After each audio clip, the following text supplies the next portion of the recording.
everybody, Matt Brady here. I'm here for a little vlog this morning, and I actually have a question for you guys and kind of a little predicament that I'm in.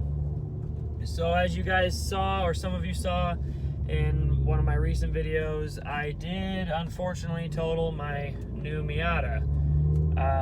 So now the only car I have is this 2018 Ford Fiesta ST. Now I love this car dearly, but you know, I'll be honest, I kind of miss having a rear-wheel drive car. You know, that Miata was just a ton of fun. You could throw it around in the corners, you could drift it, you just always could feel it rotating on you.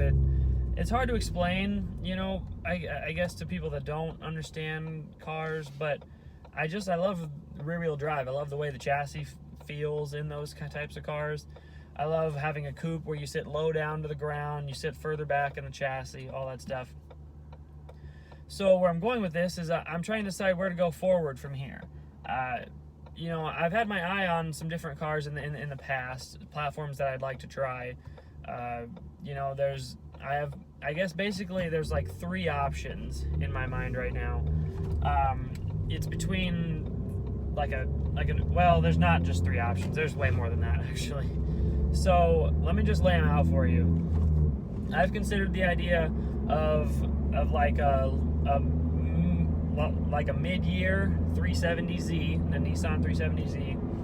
I've considered an earlier model, a later model of the 350Z, like one of the last couple years where they had the high revving engine, the 350Z HR.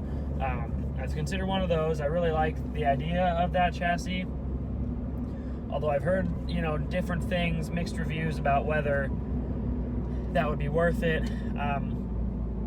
So I'm not really sure. It just sort of depends. The other cars on this list would be like a BRZ or a Scion FRS.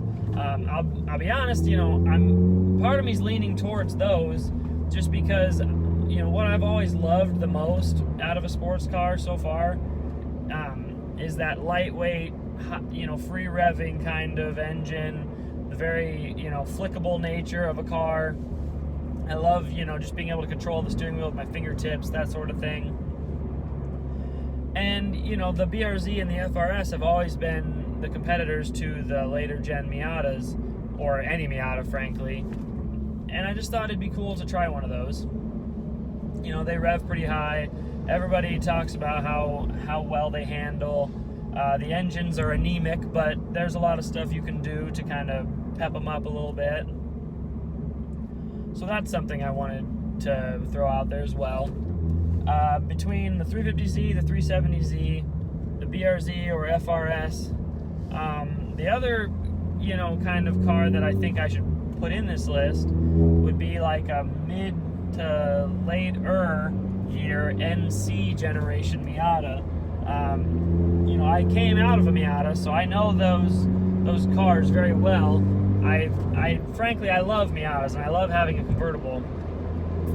The problem I'm having with the idea of an NC Miata is that it'll be very similar to what I just had, which in some ways is a plus, but in some ways is a minus. You know, I like the idea of trying something new, of maybe, you know, getting out of my comfort zone a little bit. So, you know, and the other aspect of that is that Miatas, they've been made for 20 plus years. Almost any Miata will give you a similar experience. So I just don't really know for sure if I should jump back into a Miata right now or if I should try something new. I'm also not 100% sure if I should buy something outright on top of this Fiesta ST and own both of them, or if I should just go ham on one car, you know, trade the Fiesta ST on that rear-wheel drive chassis, you know, buy some beater car for the winter and just go big or go home on like one build. I really want to get more into track days and time attack and stuff like that in the future, and that stuff's expensive. Everyone knows that doing, you know, track driving in general, if you do it a lot, it gets expensive fast. So part of me wonders, you know, if I'm not going to really have enough money to put towards that like I want, if I'm if I'm paying for the loan on this Fiesta ST and paying for track driving and all that stuff on a different car. And this might sound dumb to some of you guys, because obviously I could just make my Fiesta ST into a track car. They can be very potent, you know, I could tune it, I could go bigger intercooler, you know, oil cooler, you know, good brakes, all that kind of stuff, and I could just start driving this on the track. I'm just not, I don't know why that idea doesn't appeal to me that much. I think it's more just, it's because I miss having a rear-wheel drive car. That's what I got used to driving for the last 5 years. And this is fun, don't get me wrong, but there's just something about rear-wheel drive that it just appeals to me, and it's really hard to explain, I guess. But yeah, that's about it. If you guys want to let me know what you think, I'm entertaining all of those ideas, and frankly, if there's other ideas out there that I haven't considered, I wouldn't mind hearing them, and maybe we can make something happen with that.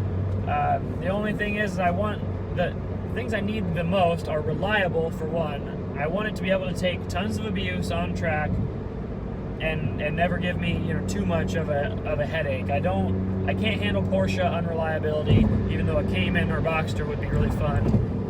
I don't want to deal with BMW headaches, which, you know, regardless of what side of the fence you're on BMWs, there are headaches with reliability in a lot of those cars. So it would very much depend on the car in that situation.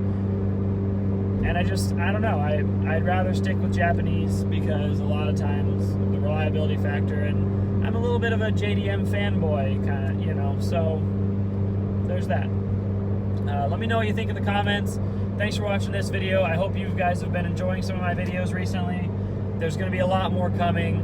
Right now I'm going to go to breakfast, and that's it. I'll give you a little pull here. If I do change, I'm going to miss this power, because it's already 100. Okay, see you guys in the next video. Thanks for watching.